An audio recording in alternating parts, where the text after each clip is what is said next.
you curious about what it takes to launch a winery into the digital space? How can you deepen your own appreciation of wine, of your favorite wines and wineries online?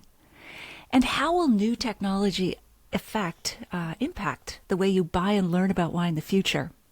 Well, you're going to hear all of those stories and tips with our guest this evening. But before I introduce her, let me just say that if you've just landed here, I want to hear from you. Please get into the comments. Type, where are you logging in from? What city? What's in your glass, if anything interesting? What's the weather like?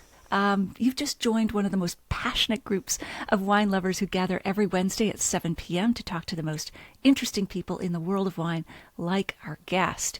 And this is based on a recording that I made with our guest for the podcast, Unreserved Wine Talk.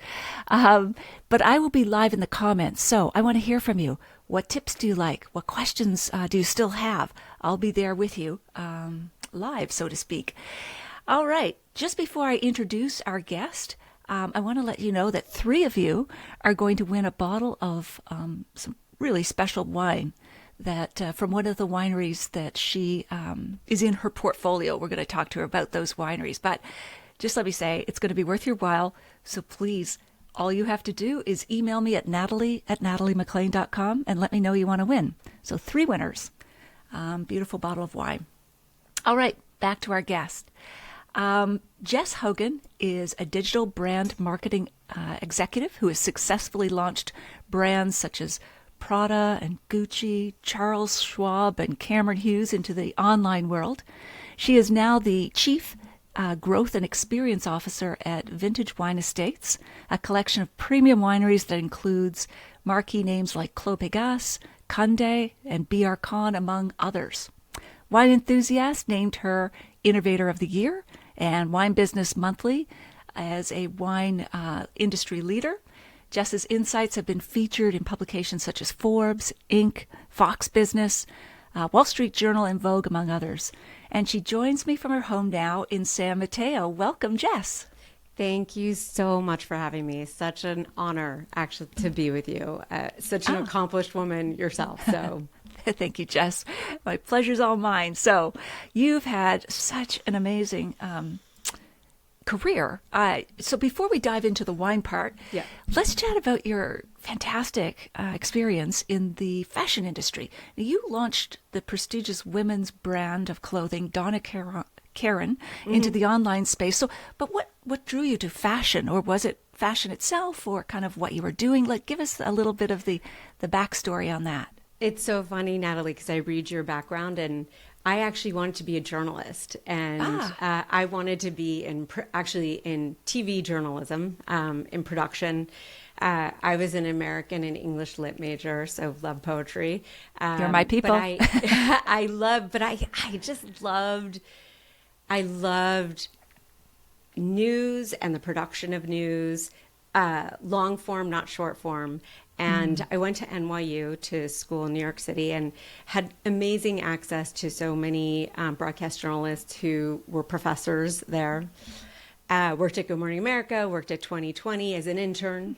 And I realized that through those internships that at the time, and this is like 100 million years ago at this point, that it was very difficult for women to break in as producers. And I just realized that the climb and the getting from point A to point B was going to be very long. And so I would say the senior year in college, I was looking for another internship outside of broadcast journalism. And through a family friend who had another friend who knew another friend, was friends with this woman named Donna Karan, who had just left Anne Klein as the lead designer to start her own brand. And they were looking for free work. And I put my hand up and I'm like, I'm in. And so I worked with her the entire spring of my senior year at NYU. And the day after I graduated, I started working with her full time. Oh, wow. Well, good for you to show the initiative. And so what were the challenges in bringing Donna Karan? Karen. Okay. It's such a hard name, yes.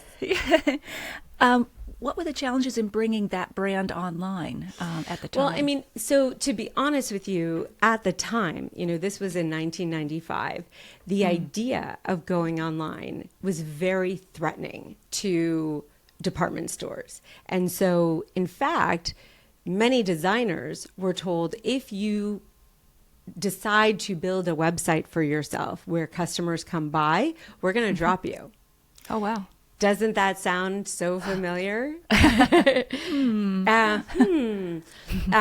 any case, over time, everyone became just a little more comfortable with what you would look like online. And before I left Donna Karan, we were building Donna Karan Collection for just as a stationary site, meaning you couldn't buy anything, but you could browse and you can look and you could find pieces that you liked and a list of stores of where you could buy it. And the same for DKNY. And that was like a monumental moment for the company. Wow. Yes, we will get to similarities with another industry we both know and love. So apart from people telling you that it couldn't be done,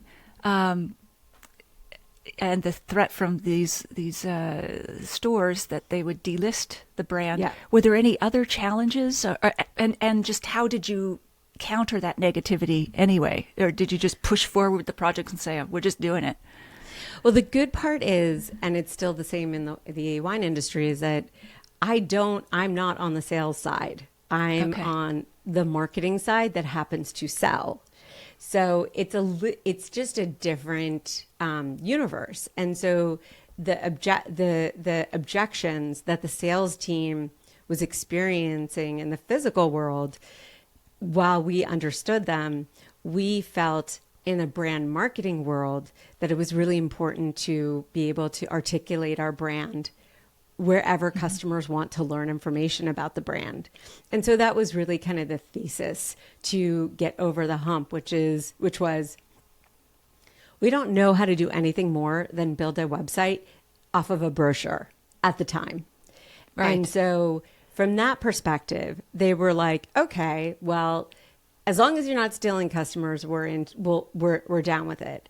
And behind the scenes, we were all saying, not only will we not steal customers, we're going to expose so many more customers to our products and brands.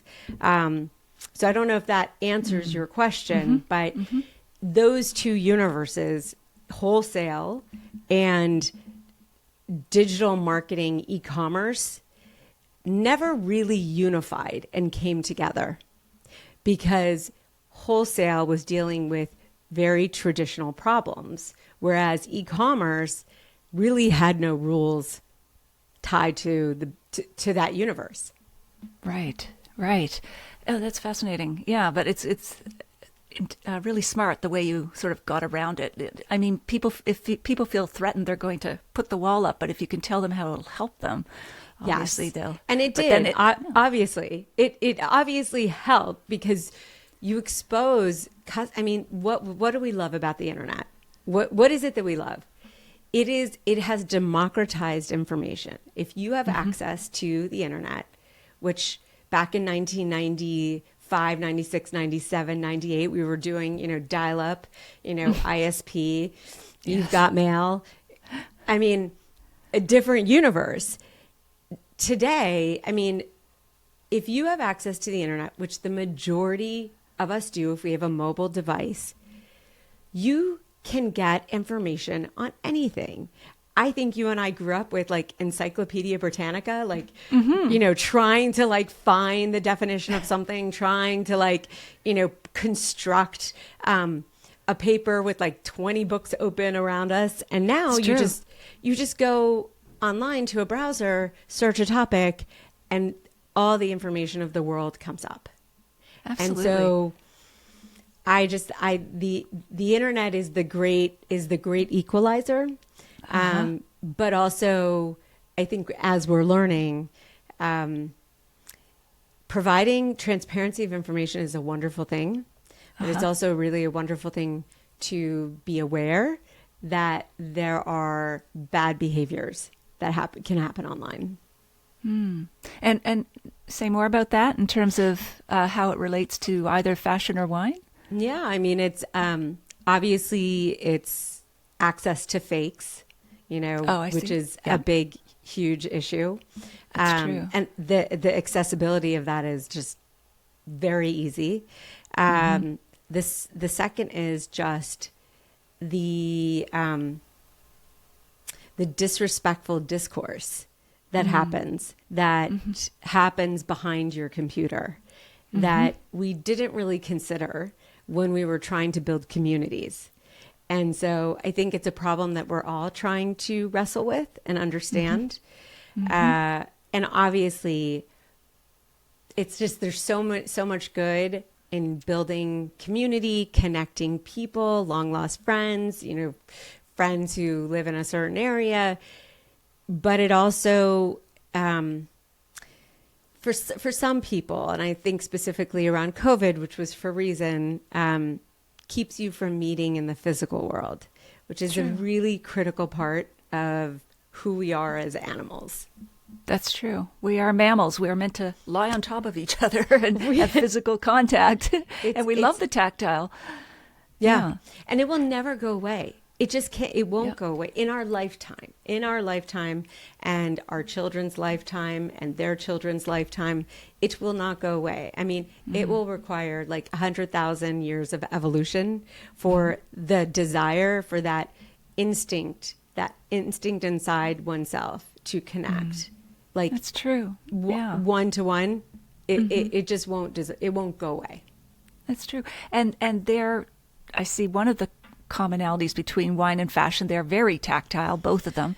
They both can be luxury goods. What other similarities do you see between the two industries? Well, I mean, first let's just start with the fantasy. Okay. Right? So clothing is about selling an image, an idea, a feeling, something that takes you outside of yourself that you can aspire to. It's aspirational. And I would say wine is the same. It's very much the same. The message is, especially with, very high-end, producers, it is aspirational. I mean, why would you buy $145 Cabernet? Like, it's just, logically, it just doesn't make any sense. So the industry really is dependent on establishing that feeling, that moment, that fantasy of what it's going to be like when you enjoy that wine with people around you. Similarly, in fashion, when you wear that clothing and you walk into a room, how you're going to feel, how others are going to see you. It's literally the same. That's true, because, if it was just about cost, we'd just wear a potato sack and get, cheap booze. So it's not about, staying warm or getting drunk or whatever the buzz. There is a life you want to live, and you think you might be able to have it through these things. It really is about reaching into something else. And some people in the negative, I think the negative perspective is it's very escapist. But I actually don't think it is that. I think it's, again, aspirational. I think that we have an animalistic need to want to perform, to want to have these very unique and special experiences. We strive for it. And not every single person is that way, but I think a good, healthy amount of humans are like that. And that's why fashion and wine and industries that are selling discretionary items, discretionary products that you don't necessarily have to buy to survive.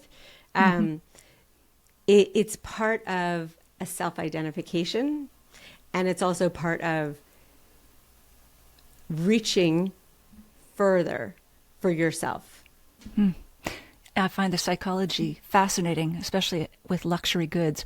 I think And it doesn't have to be a snobbery or a whatever. It can be just, I want to have a peak experience, a sensory peak experience that I think might happen, with this. I mean, I'm all about turning inward and improving what's on the inside first. But, as you said, it's just, we are mammals. We do want that camaraderie with other people, and it can happen through a glass of wine, or even someone saying, wow, I really love those shoes. And you have a connection. Like, there's just something that happens. It's an immediate moment of like, oh my gosh. Oh my gosh. But also, I mean, just like on the brand front, because you're a brand person yourself, that's where you got your training. Yes. As you well know, when a person puts a bottle on the table that perhaps another person at the table knows, and knows that it is super high quality, etc., it says something about you. Yes. Right? We're looking for that, again, that self-identification of, like, I'm in the know. I know what's up. I'm the person. And I would say the same thing in fashion and the same thing in beauty. It's like you walk in and a person says, oh my gosh, I love those shoes. Like, where did you get those?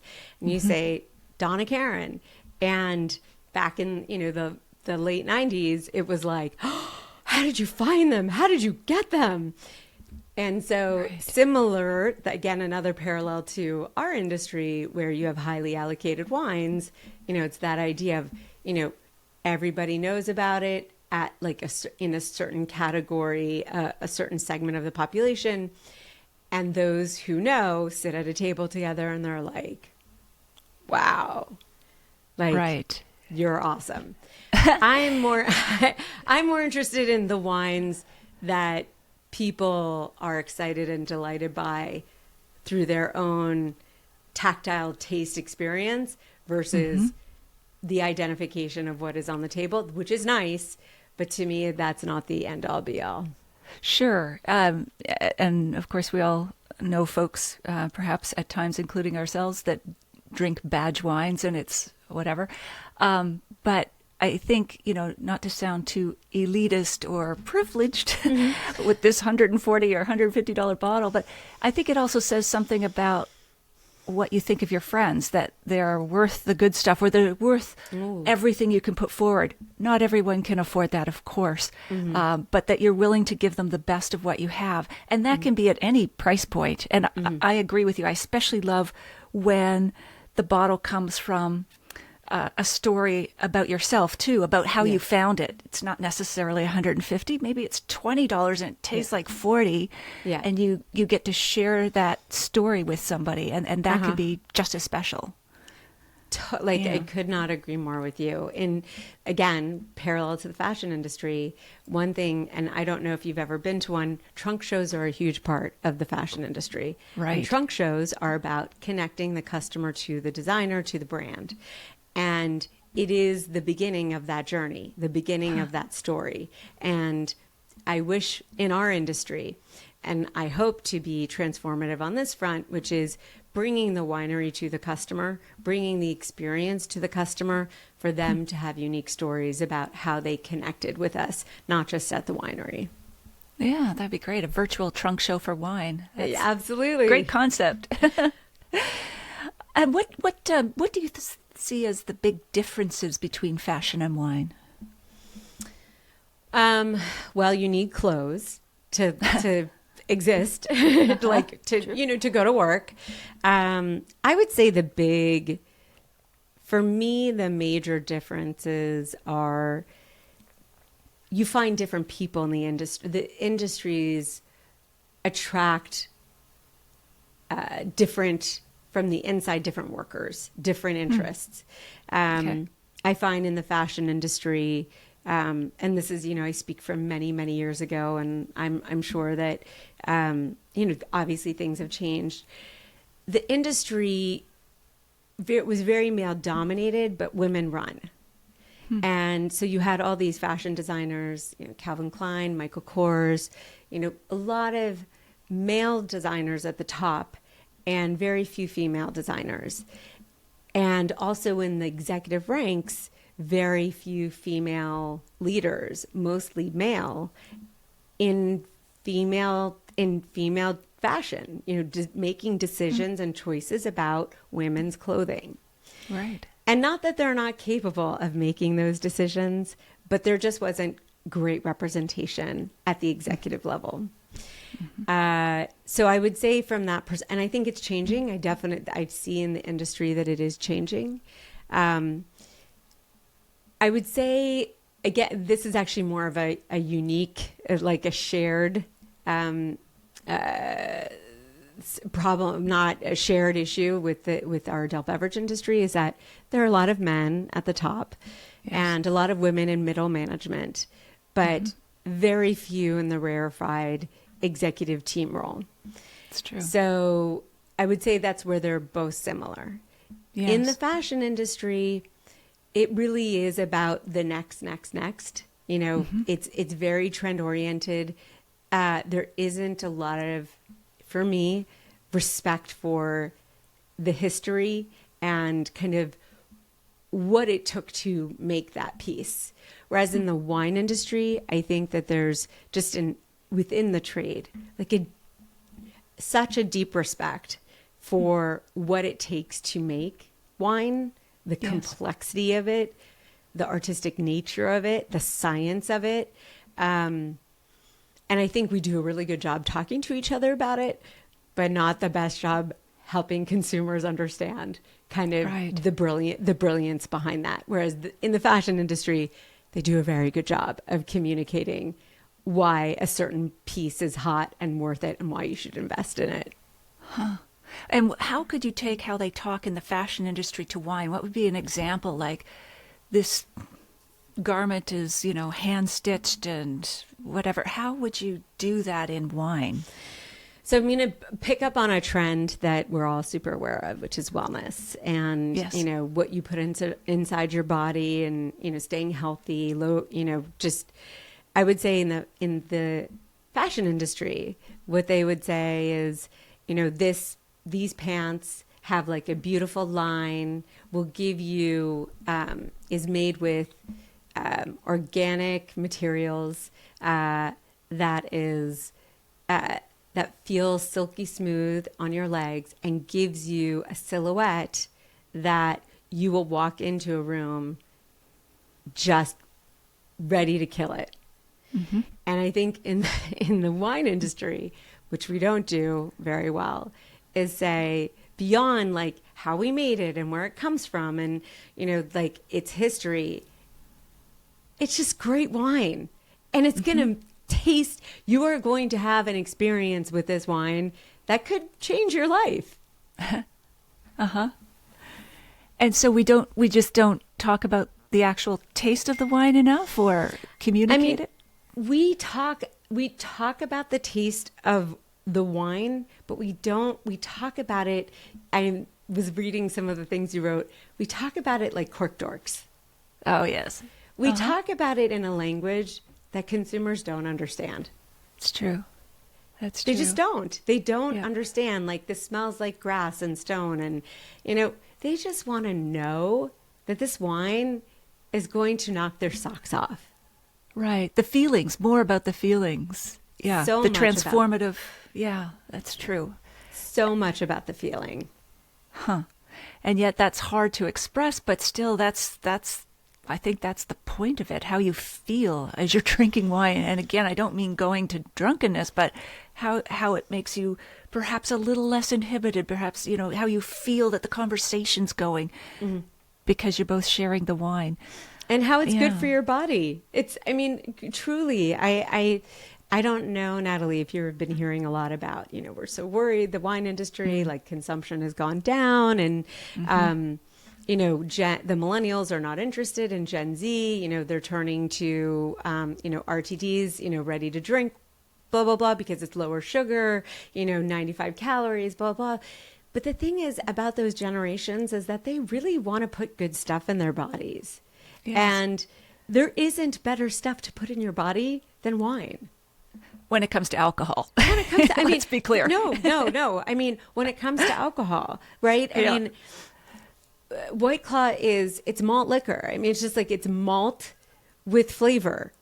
Huh. It's not really great for you. and it sits in a can.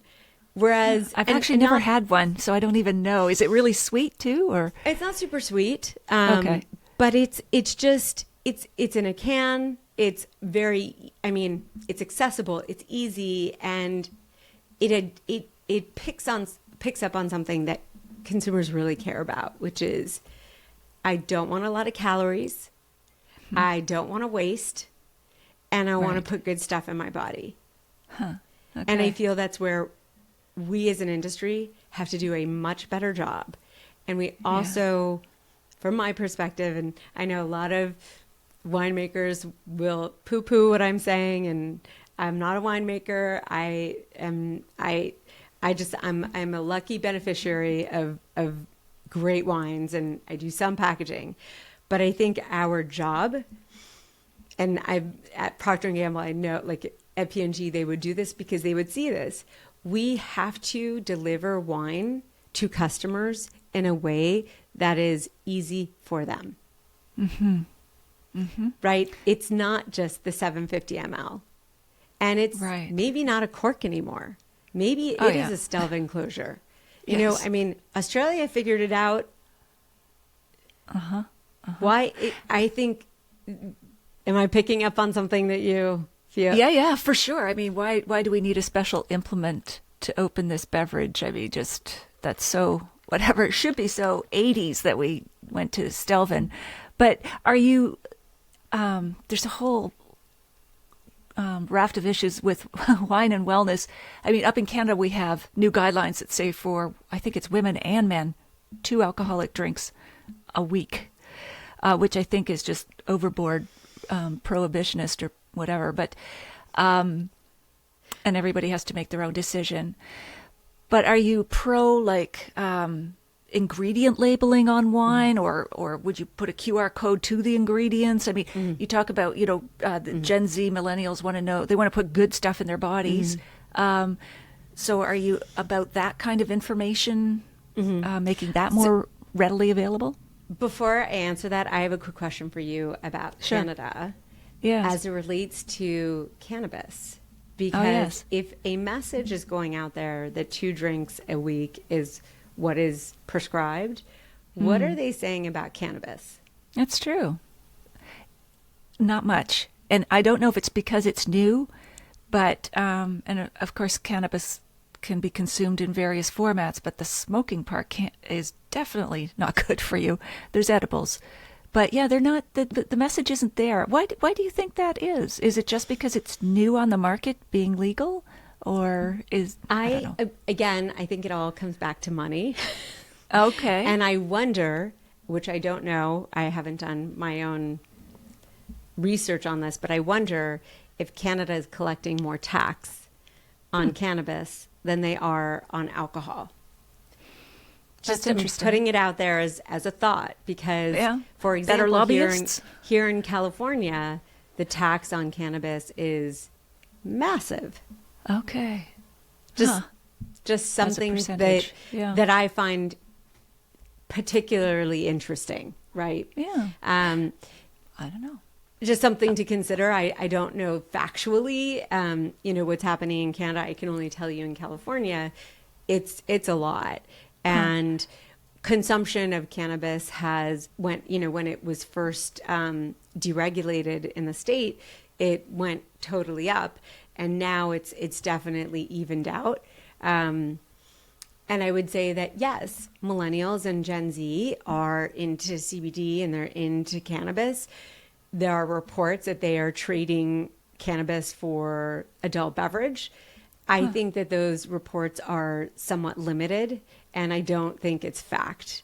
But to the point about ingredients, I absolutely think it's important. I don't think you have to create an ingredient. I mean, you can follow the format of the FDA and put that on your wine bottle if you want. But I think you can accomplish that by, yes, a QR code. Yes, by just having the information on the brand website and being very clear and continuing to hit home the message that this is like the most natural stuff on earth. Like nothing's put in here that is like that has a chemical that could potentially affect you. That's true. But they talk about some, perhaps it's in the natural wine movement, which I'm skeptical of, but 75 different additives that can be put into wine, including Big Purple or something, Yeah. and Mog, stuff that's not grapes. Yeah. But so are we just talking low end brands that are doing like pumping up the wine because the basic ingredient isn't strong enough? Yes. I mean, at the lower, I mean, it isn't, I mean, as you know, like Mother Nature decides what is going to happen every vintage. It's true. The strength and intensity of what you're going to get. And Yeah. so I think in order to create consistency with certain mass market brands, they do have to put some type of filler in. I would say that the fillers they're not chemically based. They sometimes can be just like a blast of sugar. Sometimes Right. it's just a blast of coloring. But it's never a word you can't pronounce, and it's never anything that your body cannot naturally pass. And again, like, I'm not a scientist. I'm not like some people will say when they have red wine, they have the worst headache of their lives, and they drink vodka and they feel great the next morning, right? Like it's everybody is different. Sure. But I do think that the mix of sugar with spirits is way more potent and like less healthy for your body than a glass of wine. Sure. It's just like, yeah. I think that is a fact we can agree on. Absolutely. You know, by volume, if you're drinking equal amounts, well, of course, spirits are higher alcohol, or they tend to be, but especially the sugary based coolers and ready to drink drinks, I guess. I mean, sugar is definitely, there's more and more research coming out on just what a killer that is. But of course, alcohol, whether it's in wine or whatever, I mean, it breaks down. I'm not scientific either, so I shouldn't go down this rabbit hole, but I mean, it breaks down in the body, not into sugars, but something else. So we just have to keep it all in moderation. But I agree, like if you've got a choice between two drinks, I would assume, I'm biased, that the wine is more natural than the sugary concoction of whatever, whether it's a ready to drink or a cocktail. And the message in the wine industry, I don't feel that the industry is doing a very good job of Right. putting that message out there.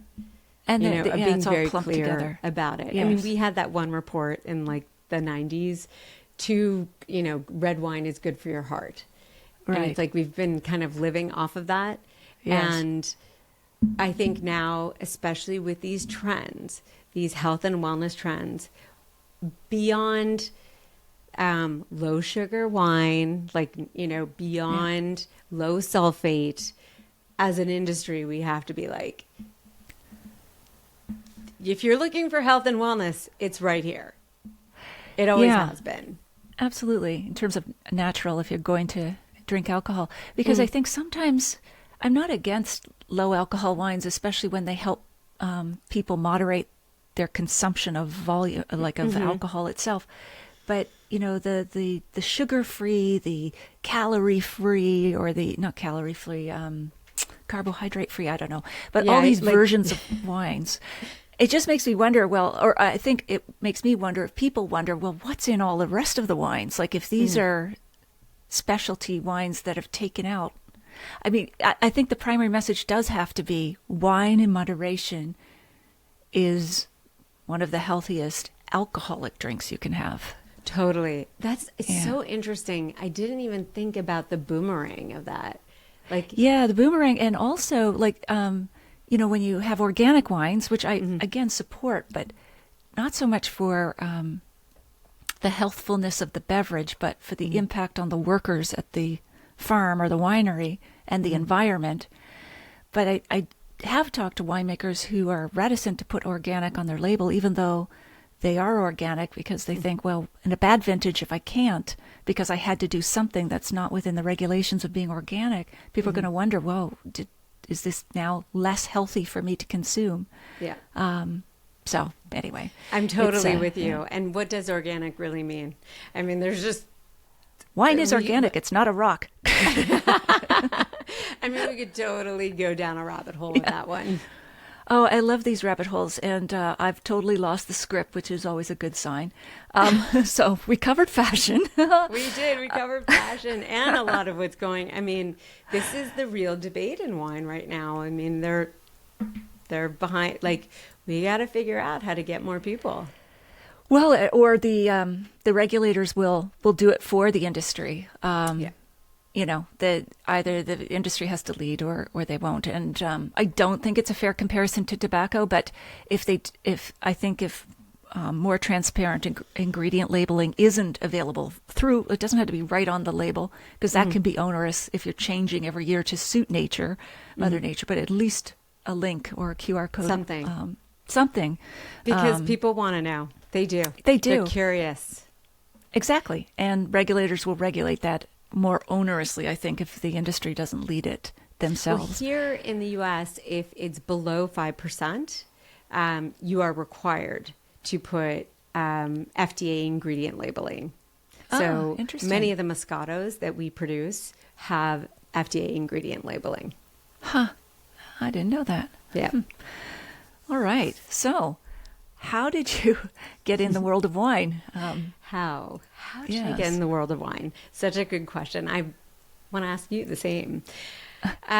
So I did not grow up in a wine family. I grew up in Washington, D.C., and I met a lovely man in New York City who was working for a very large wine company.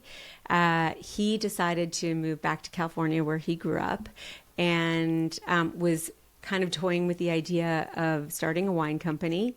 I decided it was time for me to move out of New York City. I'd been there a long time and just experience another place, another state, another anything with this. Possibly could be was my boyfriend, could be potential marriage. I don't know. So moved out, and he was really into wine, and we were having wine one night, a bottle of Bonnie Doon Big House Red, and it was like $16 at the time. So this was back in 2000, and the wine was terrible. Have you ever had that moment where you just are like, I spent how much for this wine? And sure, it's just yucky. And so, so many people, I mean, let's be honest, like so many. And so we both just kind of had this moment of, what if we could do this better? What if we could deliver wine to customers that would never disappoint them, but that may possibly not be totally available? And this is where Cameron's knowledge of the industry really made a difference. And within the industry, there's what's called a bulk market.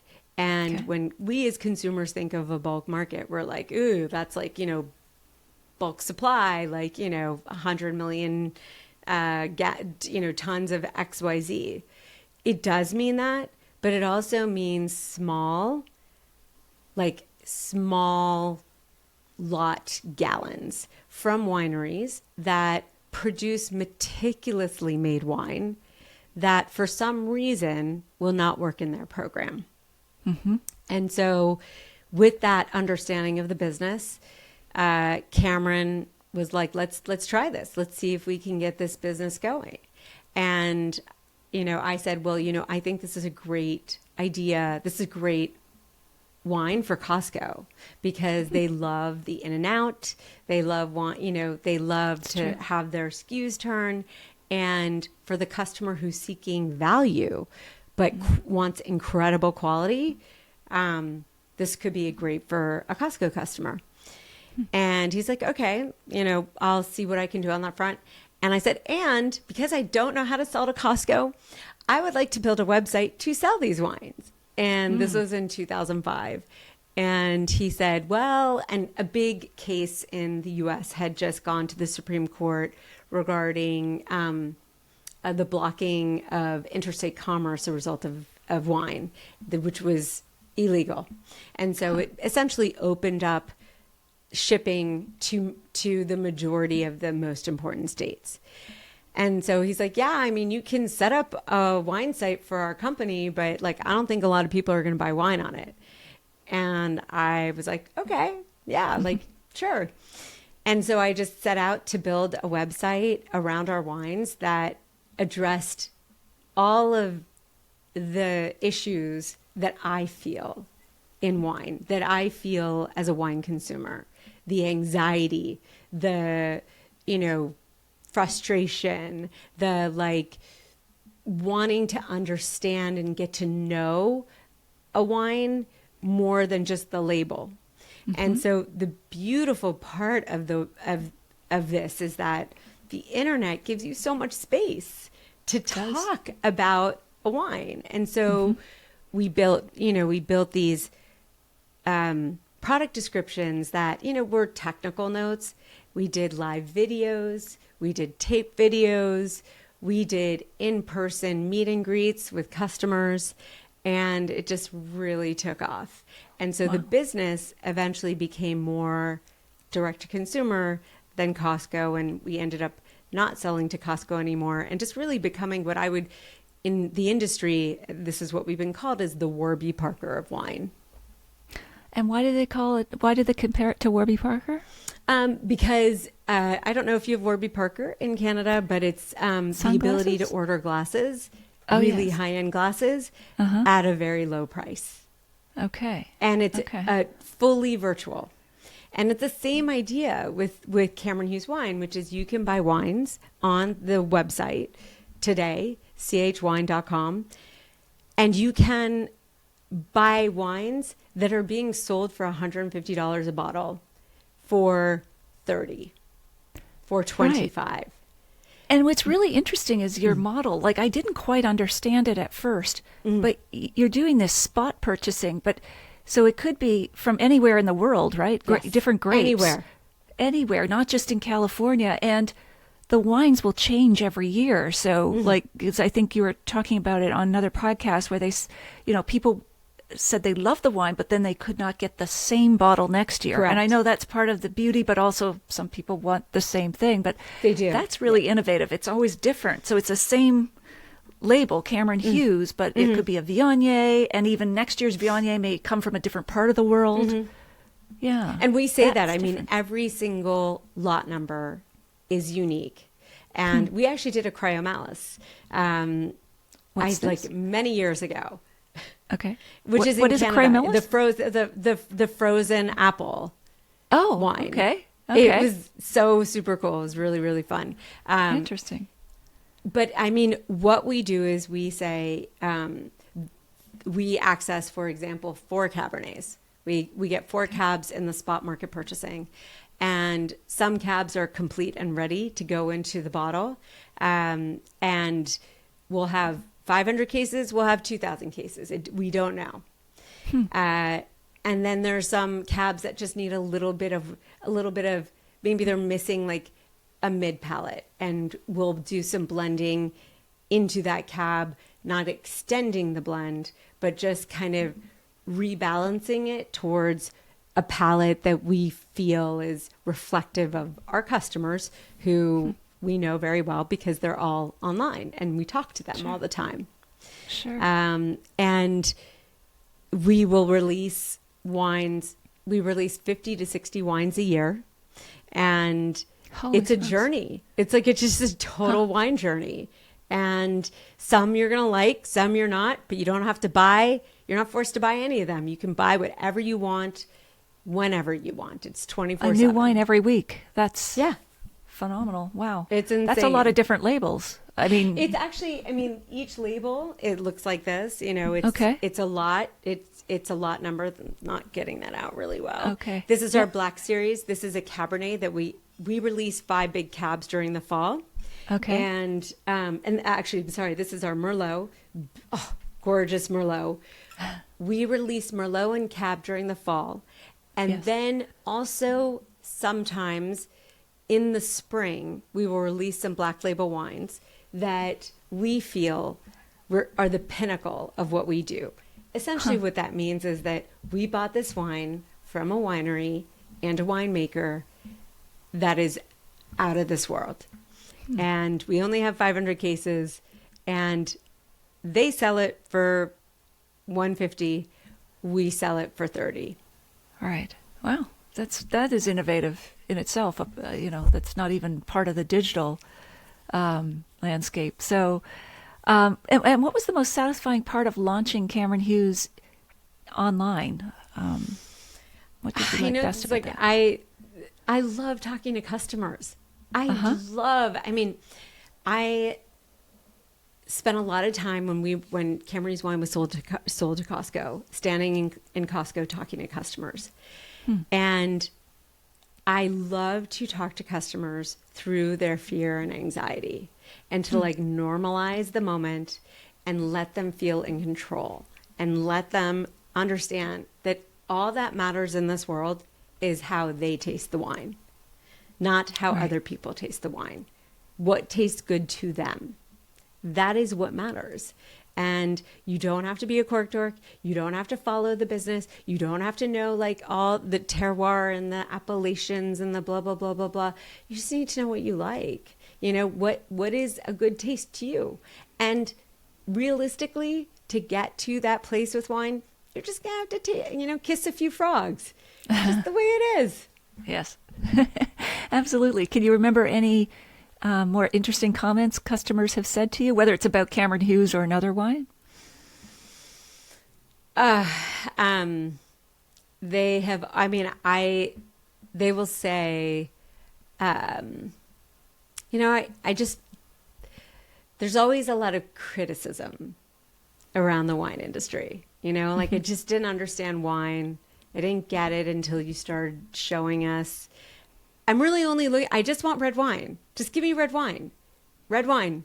Or I'll hear a lot of, the good stuff, the fun stuff, the stuff that warms my heart is the intergenerational stuff where parents buy wine for their kid's wedding or for a big family celebration, and how the particular lot number is something that they are holding on to for the rest of their lives, because it just brought for them this level of joy that they didn't think that they could have with another wine. It's the same said for any of the brands within Vintage Wine Estates portfolio, within Duckhorn's portfolio, with anybody's portfolio. When a customer has an incredible experience with a wine that is elevated the social aspect of their moment, improving family relations being one. It just makes you feel so good to be part of the industry. Yes, that's true. I used to get racked with guilt that I wasn't, didn't end up being a missionary or saving lives or whatever. But you are. Well, okay. You are. I have heard from customers who talk about the wars that they have in Thanksgiving and how difficult it is, and how having some of our wines or having wine to help talk to their family members about, so that they don't talk about the difficult topics, has literally changed the dynamic of everything. Absolutely. Wine does. It is the drink of conversation. It slows you down, and it can take some of the nettles out of the conversation. But the way I justify it now, Jess, is that everybody works really hard at our jobs or whatever. And I'm talking about normal people outside the industry, that I think those moments of pleasure have become more and more important. And, we really do want a very special, elevated sensory pleasure. Otherwise, why are we working so hard if it's not for those moments with friends and family and something sensual? What's the point?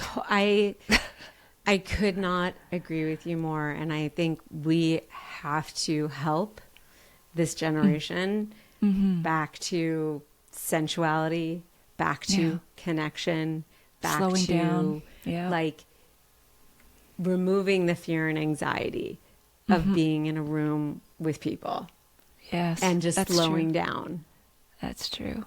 Absolutely. All right, well, let's go start a company. Let's do this. Yes, absolutely. So Vintage Wine Estates was acquired Cameron Hughes Wines in 2017, 18? 2017, yeah. Okay, great. And at first you didn't want to stay with the No. company. Yeah. What happened? How did you get convinced to stay on with the new company? So I think a lot of your listeners will identify for those who have started companies. It's exhausting and startups are hard, and especially starting one with a partner that you have a family with. And I just was ready for something else. I really wanted to move into something else. Wine wasn't where I intended to end up. It just felt like it was just part of my journey and my path, and I was ready to move into something new. And at the time, the president of the company, who is the current president, Terry Wheatley, who is just an industry icon in our industry, said to me, "Listen, I know you want to leave and I support you, but can you just give me like a month?" And I said, "Of course, I'm happy. I'll give you a month. No problem." And after the month was over, she said, "Jess, how are you doing? Like, can we just talk about that for a moment? Like, Jess, how are you doing?" Asking me that after I had been really like running my own business with a lot of men. I was the only woman in the business as it was growing. And I just was so taken aback that she asked me that. And she then said, "You like it, don't you? You like working with me, don't you?" And I said, "I really do." And she said, "So, will you take over all of direct to consumer for us?" And Wow. I was like, "Okay, like let's talk about it." And she just was she's a very inspiring person who shares very similar values that I do, which is valuing the people that work with you, providing professional growth and paths for people who work with you, and and working really hard.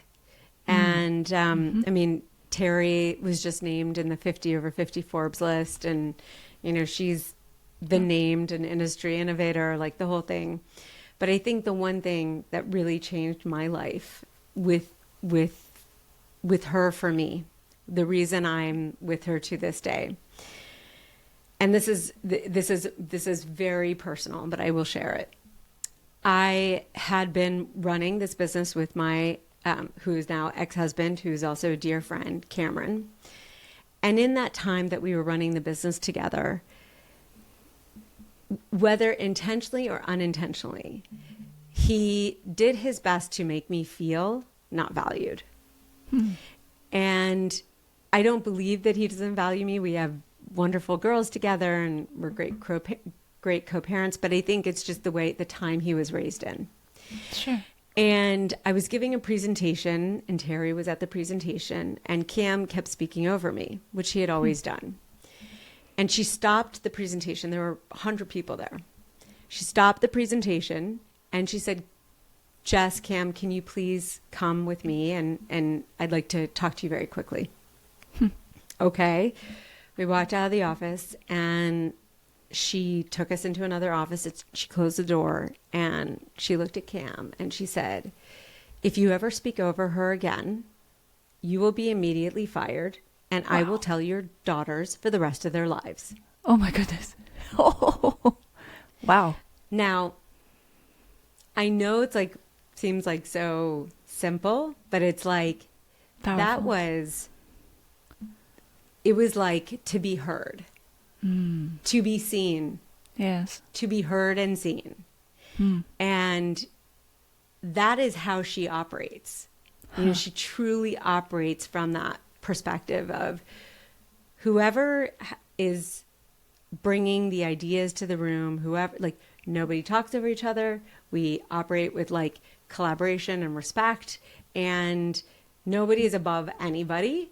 Like, we're all equals in a flat organization. And I know that sounds like some type of utopia. It's not like that at all. But just the fact that in that moment, what I so desperately needed was somebody to see me outside of, like, nobody was standing up for me because I was the highest person and the highest level person in the room. And Cam just kept doing it. And it was just, it was a revelation. Wow. And That's remarkable. Women suffer from this. And I didn't know how to get him to stop. That's a great story. Yeah. Yeah. I don't know if it's Jimmy Fallon the other night said, behind every great woman is a man saying what she said and taking credit for it. Oh my God. Yeah. Right? Yeah. And yeah. And yeah. And Kara McNeil, the author of The Wine Bible, talks a lot about this, that, sexism in the workplace today is not overt, or it's not usually as overt as it was, say, whatever, in the 70s, 80s, 90s. It's the talking past, talking over, dismissing, not being, it's really subtle. Yeah. And you can get lost in that conversation. Even Barack Obama had to be reminded of this by one of his staffers. It's like, listen when the women speak, and they're not even cognizant that they're doing it, some of them. Yeah. So, I mean, it's those microaggressions, and they're just like, wait, what? Like, I'm so much better than my dad. I'm so much better. It's like, yeah. So that was really it. And, wow. It's really a privilege to work with a woman who's as you well know, there are very few women at the highest levels in our industry. And, she started at Gallo as a secretary, and where there was a lot of overt sexism and many wonderful stories. And she has progressed on the wholesale side of the business to the highest level, which is just an accomplishment in itself. As we well know, the majority, 95% of those that work in wholesale are men. Yeah. Wow. Remarkable woman. Yeah. I would love to interview her as well. Yes. So you grew Vintage Wine Estate's direct-to-consumer division from 30 million a year to 100 million in less than 3 years. Yes. How did you do it? That's amazing. Well, I would definitely, I can't give like myself all the credit. I mean, there was this thing called COVID that definitely was an unexpected rocket ship that helped us. Really, we were ready. We were prepared. We had our infrastructure and systems set up, and we were just able to press on the gas. Huh. The other part of it is, there have been acquisitions made during the time that I have been at Vintage Wine Estates, which contribute some revenue to direct to consumer. But in general, the real growth came throughout the 2 years of COVID, where we were able to reach so many new customers. And as we are out of COVID now, maintain those relationships and bring those customers to our physical properties and, expand beyond just possibly one winery. So yeah, I mean, it was a combination of being prepared from a software standpoint, having implemented in our tasting rooms technologies that connect our associates to the customers, our guests who visit. All of that had been done prior to COVID.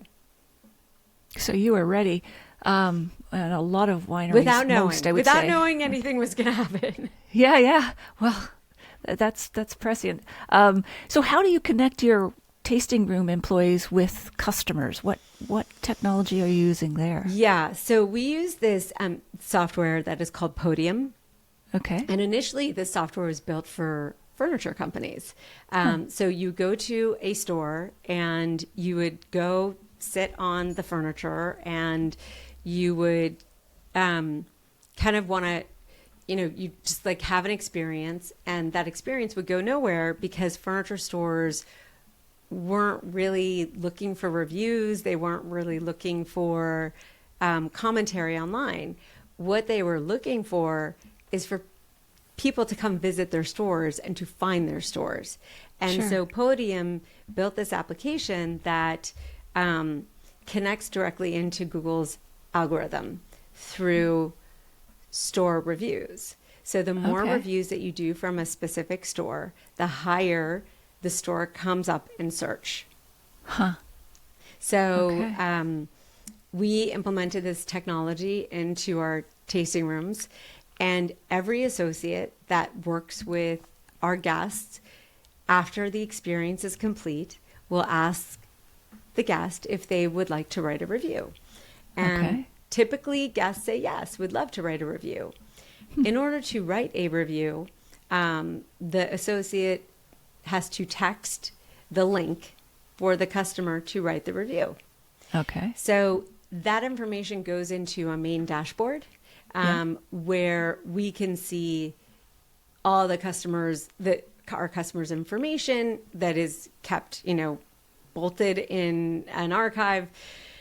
But what happens is the link that the customer gets is tied to a Google login. So if they have Gmail, they Okay. can just immediately write a review and it posts immediately.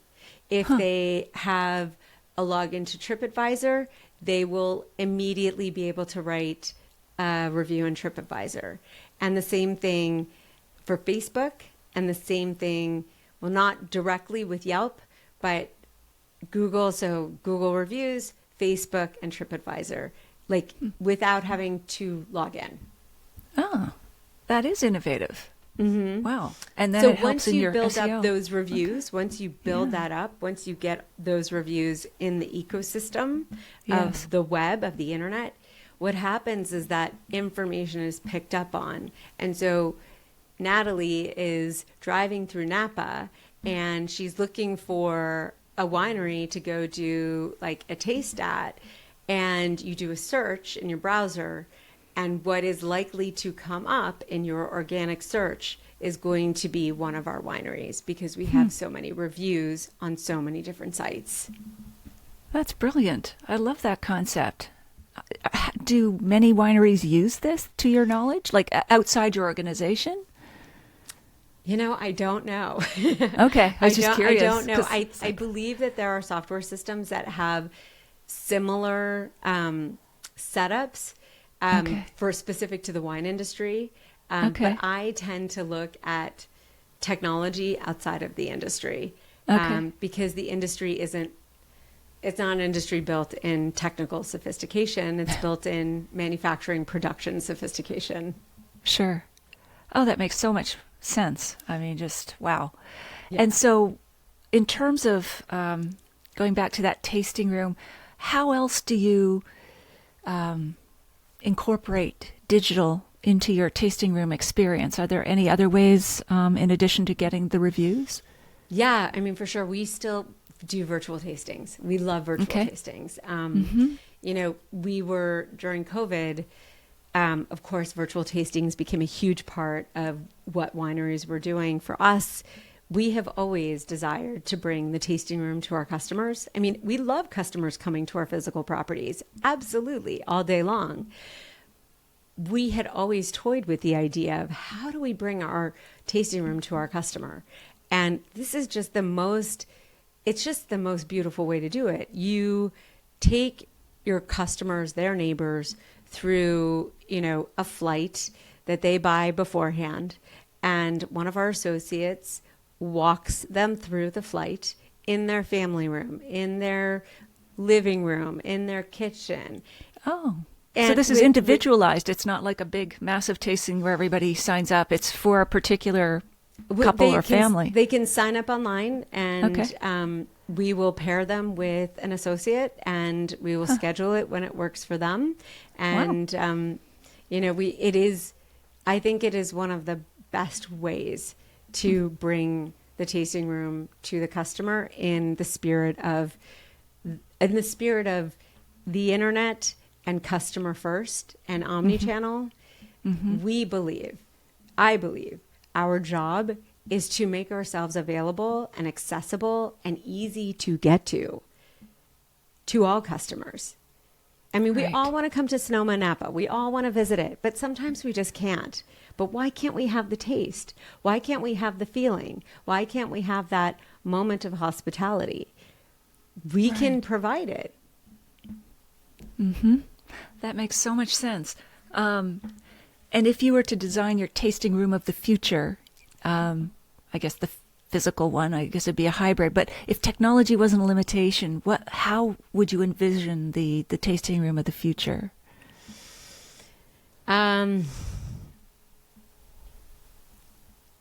So I believe that tasting rooms do not need to be big.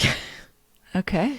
Like, I don't believe that they need to be these huge palatial buildings. I would really design a tasting room that feels more like a bar. And that has these intimate spaces where individuals can connect and where associates can sit down with the group and take them through the tastings.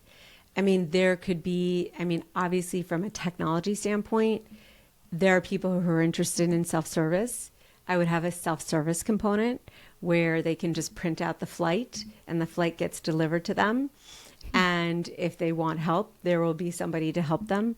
But I just like the idea of smaller spaces, more intimate, and more engaged. Oh, that's great. I love that. And that doesn't need a whole leap forward in technology to implement. I mean, it really doesn't.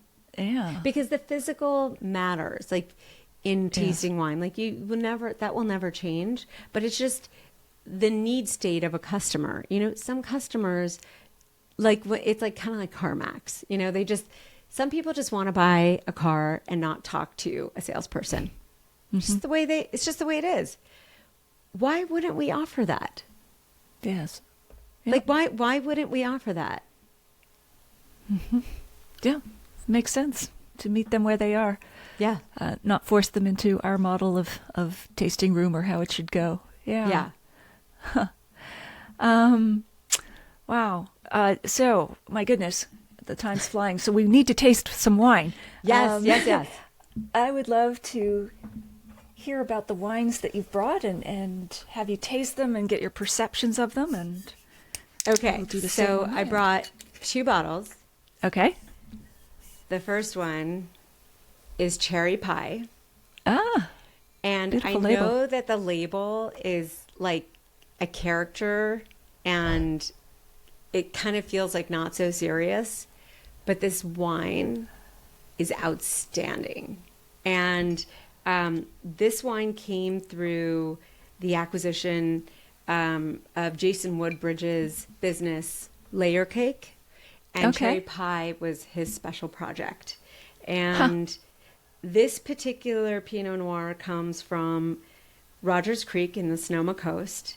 The wine, I love Pinot Noir from the coast because it has that Burgundian kind of like, now we're going to cork dork it a little bit.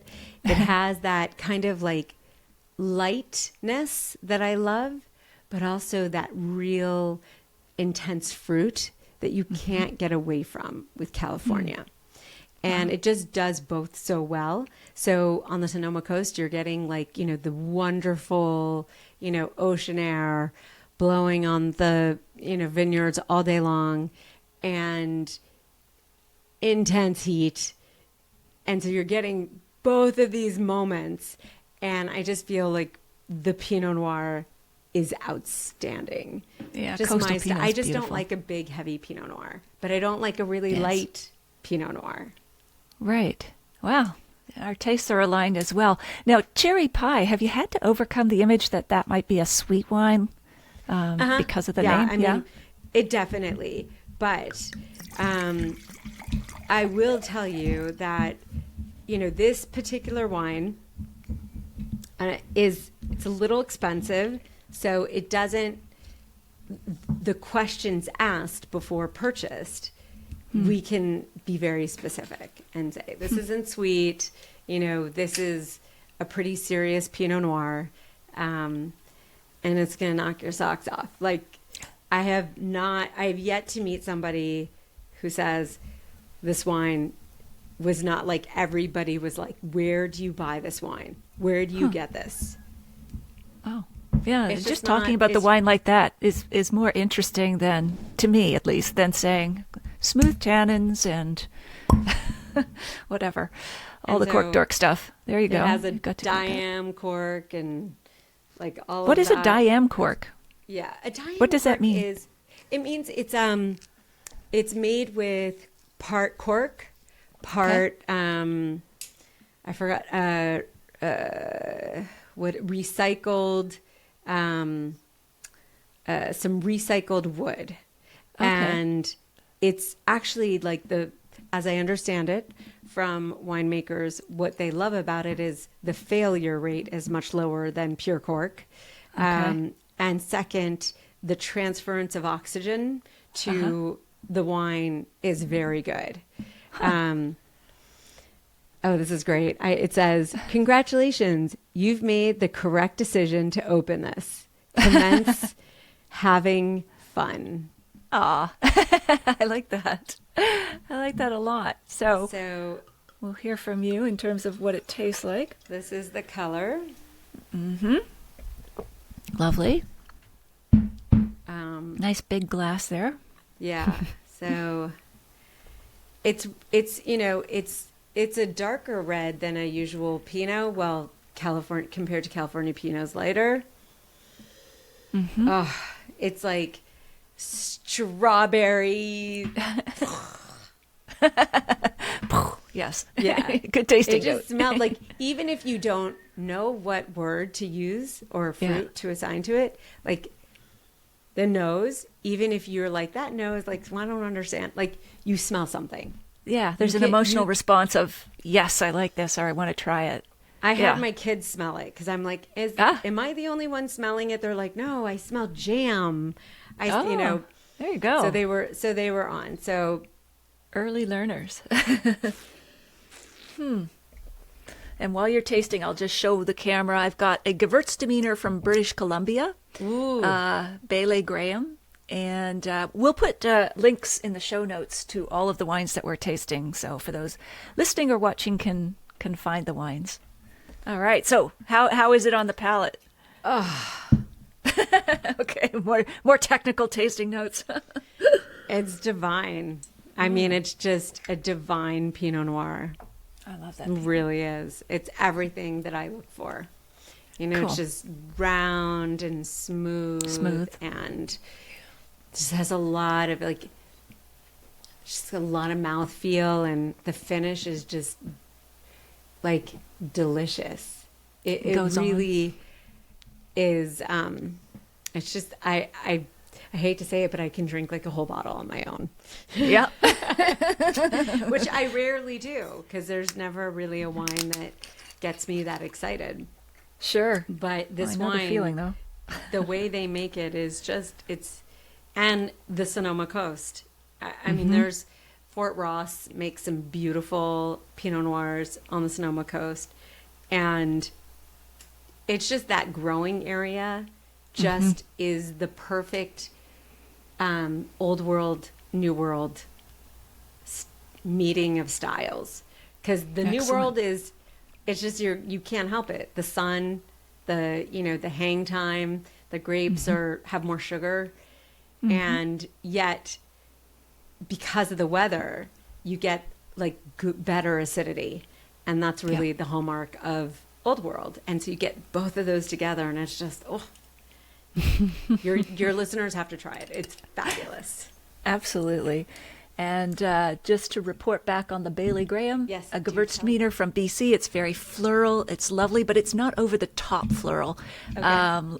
But I would pair this with like a light seafood dish But I'm also, just while you're getting yours open there, your second one, I've also got the winemaker's cut, a Muscat Canelli from BC.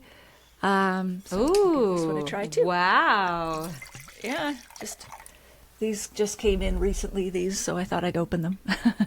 Muscat Canelli. So I am curious to know what that tastes like. Oh yeah, it's very muscety in that, it's kind of, again, not to get too dorky, but kind of like walking down one of the first beautiful days in spring, and you're smelling whether it's cherry blossoms or apple blossoms or whatever, and it just feels like renewal and hope, and the sun is warm on your shoulders. Yeah. That's Muscat Canelli right here. I love that. Renewal and hope. Yes. So does it have nice acidity in there? It does.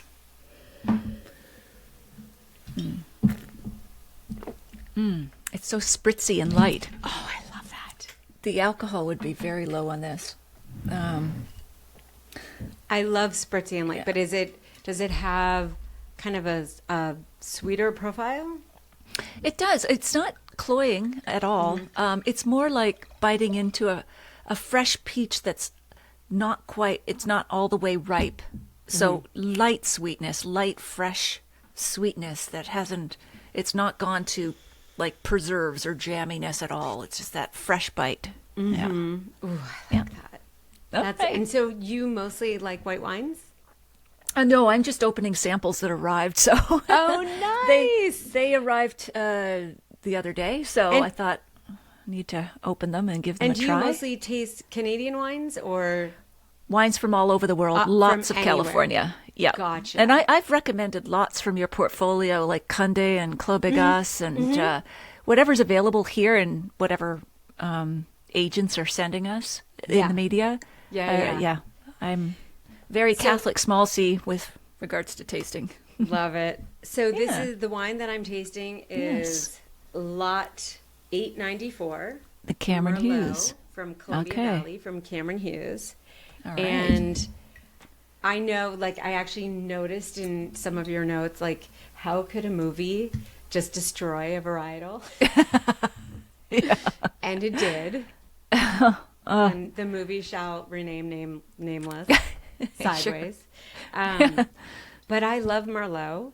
And because Merlot has fallen out of favor, you're getting the most amazing Merlots today. And this particular Merlot from Columbia Valley, I mix it up with Cabernet because it has the richness of a Cabernet, but it has like the velvetiness of Merlot. You know, that if you like really rich but balanced tannins, this is your wine. Oh, sounds great. And of course, the reason Merlot fell out of favor, other than getting pushed out a little bit by the movie, is that it was a backlash because it was so popular. And there's a reason why it was so popular in the first place. You know, it is a smooth, rich, pleasurable wine. Oh. Yeah, there you go. It's just like, if you like that feeling in your mouth of like a little residual leftover, is the way I would describe it. I know that's not like an elegant way of saying it, but it's like, though, just having like a little bit left of the wine in your mouth, even after you sip it, to me, that's Merlot. And like high-end Merlot, which this is, it's like, it just feels like a little carpet, like a soft carpet. Yeah, velvety soft carpet that keeps coming back and back. And of course, Cork Dork would say long finish, but I like your way of describing it, that it's still there, it's still with you. It's I can't, like, writing those wine notes, I feel so much for consumers who have to read it, because it's like they're trying to describe something that is, give it more of a technical feel, when I'm just like, how did it taste? Like, what did it do in your mouth? Yeah. You know, like what happened? So, but I also understand it's just like, you kind of have to have some language that is consistent. So it is hard to trap a subjective experience into words, let alone numbers, when it comes to the scoring, but that's a whole other rabbit hole. So true. So this Merlot, you've got if you were to describe it in terms of fruit, would it be sort of dark fruit plums? It's definitely dark. It's definitely rich. As I mentioned, it has a Cabernet imprint on it. Okay. So thick, rich, but because it's from Columbia Valley, you're getting a lot of those really cool nights. So it's got like some really lovely acidity that just gives the tannins this beautiful roundness in your mouth. It really is a big sip of wine, but after you finish, it just lays down, like I call, like the magic carpet ride. Like a magic carpet ride, yeah. Absolutely. We all want to go on a magic carpet ride with our wine. This is the Why wine. wouldn't we? Like cherry pie is just delicious. This Merlot it's a meditation. Make you think about what you're drinking and where you are and Yeah. Ooh, sorry about that. Oh, wow. I cannot believe the time. Those are wonderful wines. We will get them linked in the show notes, Jess. Probably I should let you have the rest of your day, perhaps what's left of it. But I'm just wondering if there's anyone you could share a bottle with, wine, living or dead, outside the wine industry, who would that be? Why, and what bottle might you open? Ruth Bader Ginsburg. Okay. Because I just think she is an amazing human being. And it would likely be a bottle of champagne, though I know we don't have much to celebrate at the moment.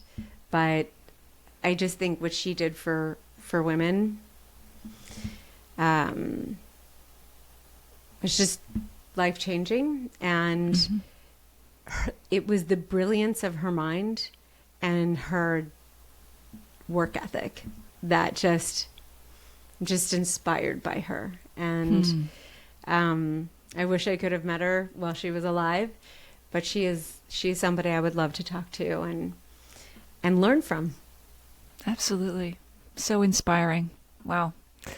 Well, Jess, is there anything that we haven't covered that you'd like to mention before we wrap up? And I will ask you where we can find your wines online, of course. Yeah. But anything else? No, I mean, this has been so much fun, Natalie. I feel like we could talk for way too long. Oh, yeah. This just went like that, honestly. Anyway, yes. And I feel like we share a lot of like both interests and concerns about the industry, and just like a very deep love for what it is that we do. And I just think for your listeners, it is such a privilege to be in the wine industry, to be giving joy, providing joy. I always say to my team when they're having a bad day, I'm like, we're not solving world peace, but we're trying to bring joy to the dining room table. That's great. I love that. It keeps it in perspective. And it's small yet important. Yeah. And I think that's all we can hope to do. Yeah. Really, any of us. Yeah. Agreed. Make a small but important difference. Wow. Okay, so where can we find you online? Perhaps both you and your wines. Sure. So Cameron Hughes Wine you can find at chwine.com. Okay. And the wine we had today was lot 894 Merlot from Columbia Valley. For cherry pie, you go to cherrypiewines.com. And it's the 2019 Rogers Creek Pinot Noir. And to learn more about Vintage Wine Estates, which is the parent company that owns both Cherry Pie and Cameron Hughes Wine and Cundy and Clopegas and Biarcon, go to vintagewineestates.com and click on any of the brands, which will take you to one of our many estate websites. And yeah, I mean, there's so much to explore, so much to discover, and wine is the endless journey. And I'm so grateful, Natalie, that we have people like you sharing the message out there about how amazing that journey and the industry is. Absolutely. Well, thank you. It's been my pleasure. And I don't know if you are on social media or if you want to share any of those details, but Yes. yeah. So I personally don't do a lot of social media, but Okay. for CH Wine, it's at CH Wine on Instagram, and the Okay. same for Vintage Wine Estates. It's at Vintage Wine Estates on Instagram, and then on LinkedIn, we are both CH Wines on LinkedIn. I am personally Jessica Kogan on LinkedIn, and you can absolutely get in touch with me if you have any questions. I do check my LinkedIn email box often-ish. And Vintage, as I mentioned, Vintage is also on LinkedIn. And then we have Twitter handles, but I would say mostly Instagram and Facebook. The handles are the exact same as where you can find us. Sure. And we'll put those links in the show notes as well. Great. Well, Jessica, thank you so much. I appreciate this. I just, again, it was very easy to get off track with you, which is a compliment to you. I just, yeah, it was really interesting. I just loved your stories and insights. So we should continue this conversation, whether it's on another podcast or maybe even in person sometime. What a concept. That would be amazing. All right. So I'll say cheers and bye for now, Jess, but look forward to continuing this in the future. Cheers to you. All Thank right. you. Bye.